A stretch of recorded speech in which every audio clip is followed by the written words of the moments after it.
priori. Sebelumnya izinkan kami memperkenalkan diri. Perkenalan, saya Desa Beriban. Saya Bayu Gastario. Saya Abdullah Haris. Saya Syahrin. Saya Nimaria Yudhoya Tiwi. Saya Mawati. Saya Nuna Dita. Saya Rizky Yudhoya Sapendri. Saya Fergie Ispanusianto. Nama saya Dafarkan. Perkenalkan, nama saya Fergie Ispanusianto. Di sini saya akan menjelaskan tentang pengertian algoritma a priori. Apa sih algoritma a priori itu? Algoritma a priori adalah salah satu algoritma data mining untuk mencari asosiasi antara suatu item dengan item lainnya. Algoritma ini biasanya digunakan untuk mengetahui seberapa besar kemungkinan jika seseorang membeli suatu barang, dia akan membeli barang lainnya. Selanjutnya, beberapa istilah yang digunakan dalam algoritma a priori. Salah satunya adalah support atau call, di mana itu merupakan frekuensi kemunculan suatu item atau suatu kumpulan item dalam data transaksi. Sementara relative support ialah support dibagi dengan jumlah baris data transaksi. Selanjutnya ada leaf atau confidence, di mana salah satu merupakan perhitungan untuk menentukan asosiasi antar item. Jika nilai confidence lebih dari 1, maka korelasinya positif. Dan jika nilai confidence kurang dari 1, maka korelasinya negatif. Semakin jauh dari angka 1, maka korelasi positif atau negatifnya semakin kuat. Sekian. Assalamualaikum warahmatullahi wabarakatuh. Abdullah Haris di sini. Saya akan menjelaskan tentang studi kasus dari algoritma aprionik. Di sini kita lihat bersama-sama dari gambar studi kasusnya. Ada transaksi pembelian, ada 5 transaksi, dan kemudian ada 5 kali pembelian. Transaksi pertama ada pembelian roti, mentega, dan spidol. Transaksi kedua ada roti, mentega, telur, dan susu. Transaksi ketiga pembelian biskuit, telur, dan susu. Keempat ada roti dan mentega, dan yang terakhir roti, mentega, seres, telur, dan susu. Kemudian di sini ada rumus. Rumus ini untuk rumus support ada dengan variabel y dibagi n, dan untuk rumus leaf frg y dibagi frg x. Nama saya Bayu Gastario. Di sini saya akan mempresentasikan contoh penyelesaian menentukan support. Item set spidol jumlahnya 1, supportnya 20%. Item set roti, jumlahnya 4, supportnya 80%.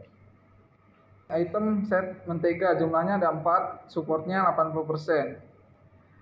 Item set telur, jumlahnya ada 3, supportnya ada 60%. Item set susu, jumlah 3, supportnya 60%. Item set biskuit jumlah 1, support 20%. Item set meses jumlah 1, support 20%. Dan di sini ada rumusnya.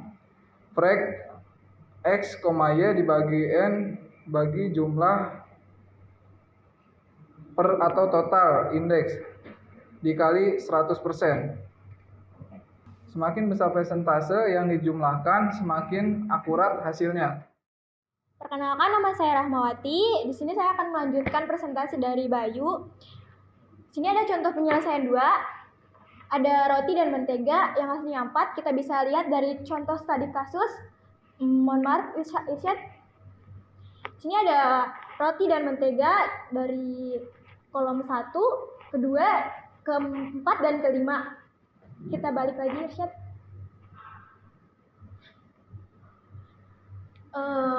Untuk menentukan relative support, kita bisa lihat rumus frekuensi X kali Y dibagi N, jumlah dibagi total indeks dikali 100, yang untuk menentukan limit interaksi selanjutnya tidak boleh kurang dari 20%. Hasil dari rumus tersebut adalah 80%.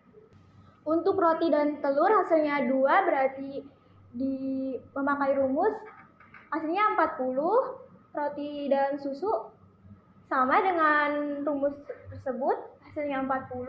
Mentega dan telur 2, hasilnya 40. Mentega dan susu ada 2.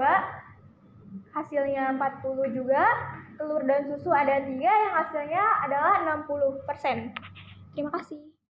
Selanjutnya, contoh penyelesaian interaksi 3 dan 4. Pada interaksi 3, terdapat pada tabel roti, mentega, telur dengan jumlah 2. Ini jumlah 2 tersebut didapat dari studi kasus sebelumnya. Pada nilai 40% ini didapat dari relative support.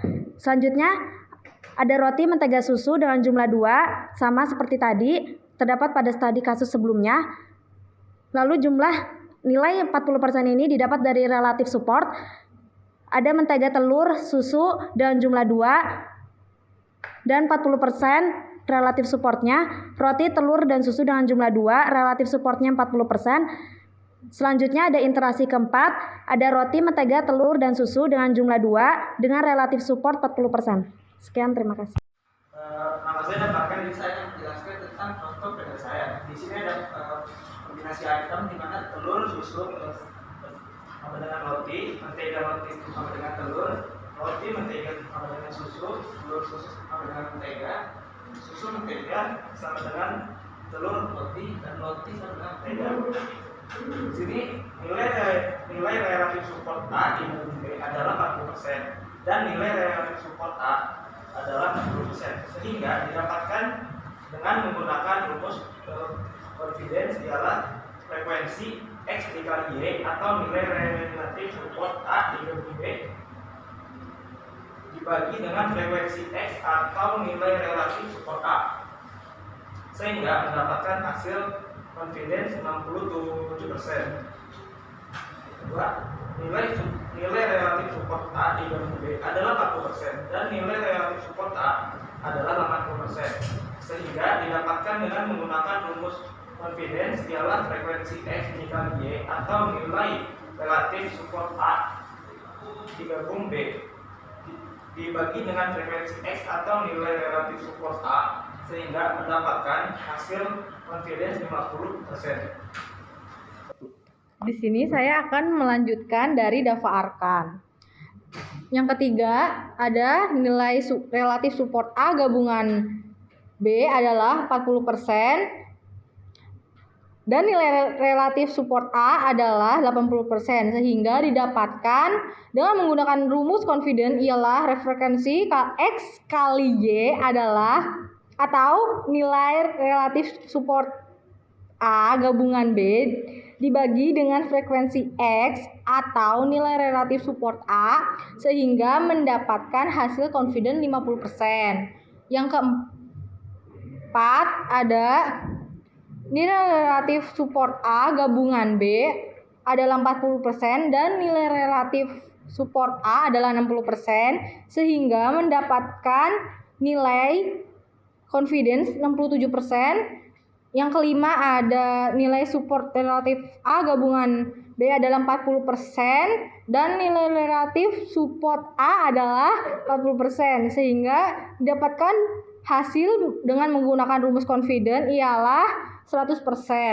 Dan yang terakhir ada nilai relatif support A gabungan B adalah 80% dan nilai relatif support A adalah 80%, sehingga didapatkan dengan menggunakan rumus confidence ialah 100%. Sekian pembahasan dari kami. Selanjutnya saya akan menjelaskan tentang kesimpulan. Jadi algoritma a priori ini digunakan saat ingin mendata suatu barang untuk total jumlah barang yang tidak sedikit. Nah, 100% di mana persentase tersebut menandakan jika hasil iterasi atau kombinasi barang tersebut yang sudah dibeli. Contoh, hasil confidence roti, yang mana yaitu mentega. Yang artinya di mana seseorang membeli roti sudah pasti membeli mentega. Sekian, terima kasih. Sekian dari kelompok kami. Bila mana ada kata-kata yang salah, mohon dimaafkan. Assalamualaikum warahmatullahi wabarakatuh.